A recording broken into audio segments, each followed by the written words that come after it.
So I want to talk to you about your blind spot. Do you know that you have one? Honestly, we all have a blind spot. And generally, it's kind of like the white elephant in the room. You know it's there, but if we don't talk about it, we kind of think, well, maybe it's not a real thing. But it does definitely affect you in your business and attracting your ideal clients.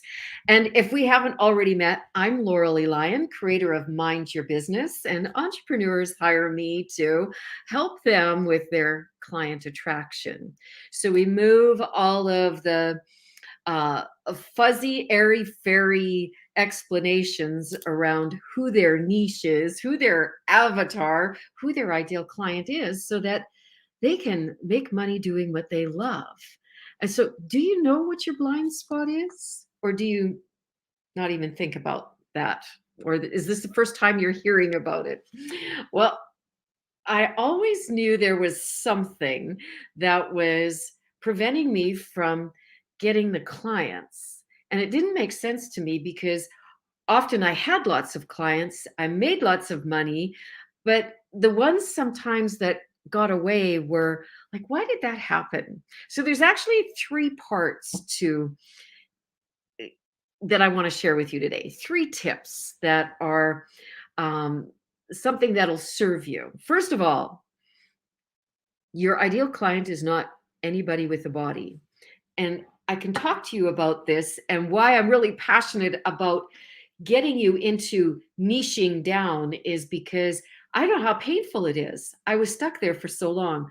My mentors were telling me in my therapy that anybody with a body, in fact, everybody with a body, was my ideal client. And it's true that who you serve or how you serve your clients may be something that helps everybody, but it doesn't serve you to go for everybody. It's what I call the spaghetti method. And there's absolutely no strategy involved because you can't define and you can't analyze the results because it was, well, let's just see how everybody responds to this. When you niche down, when you get very specific and it's going into what step 2 is the strategy. When you discover what problem you solve, you can speak specifically to them. They'll self-identify when you talk to them about that problem that they have that you solve because they're searching for you right now. That's why it's so important to have that strategy. And so tip number 3, step number 3 would be, what are your non-negotiables? Had you consider that? Because often when we're taking that gift that we have that we want to share with the world, the reason why it turns into selling or pitching is because we go into features and benefits. And that's when you're not in front of your ideal client. When you hear, what are you selling now? That's your first red flag. And that tells you that you're not in front of your ideal client.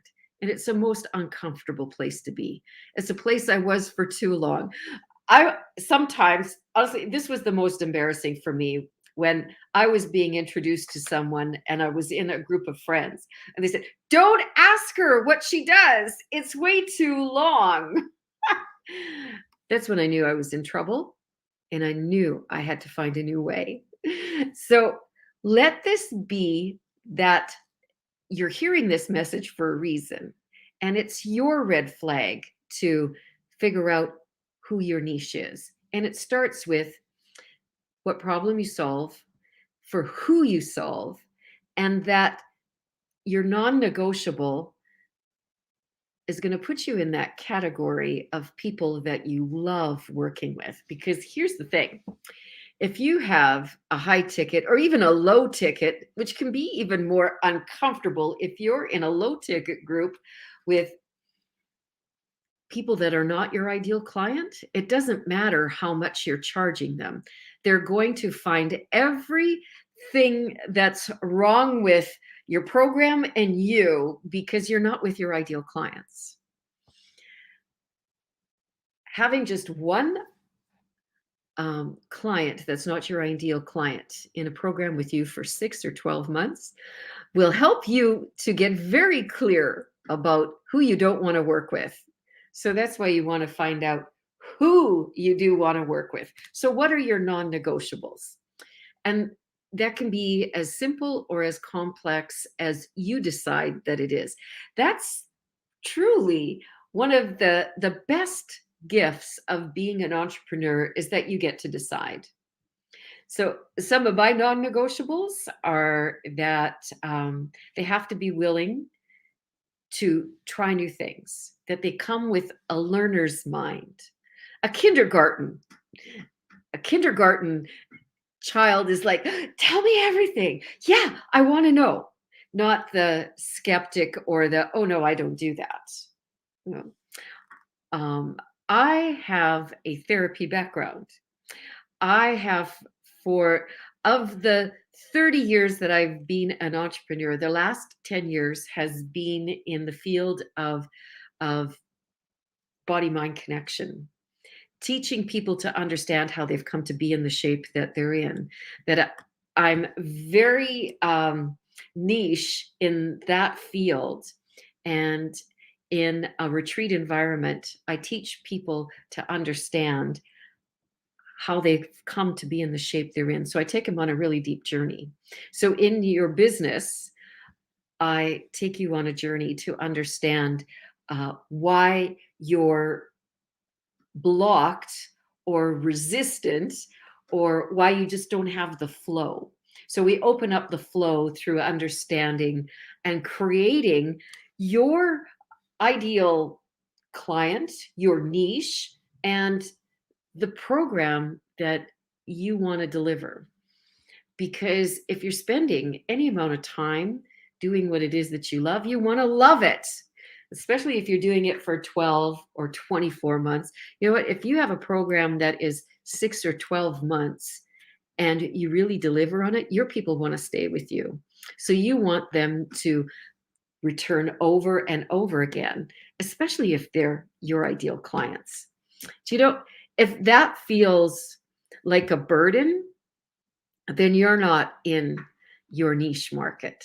Because when you're in your niche, you're loving what you're doing and you're very specific and you get to grow inside of that. So, doesn't that sound exciting? Isn't that what you want to be doing? Isn't that where you want to be? So, your blind spot is that thing that's blocking you that you don't even know that it's there. And if this idea maybe even repels you, well, it could be you're not my ideal client, or that you're just so resistant to your own success and your own path that you're resisting discovering the depth to the capacity of what you really could be delivering. So I invite you to reach out and ask me about my process and my program image. So I'm Laura Lee Lyon. I'm creator of Mind Your Business, and I have loved sharing these 3 tips with you today. I'll see you really soon. Make sure that you leave your comments and that we stay in touch. If you reach out, I'll drop a link in your box. Take care.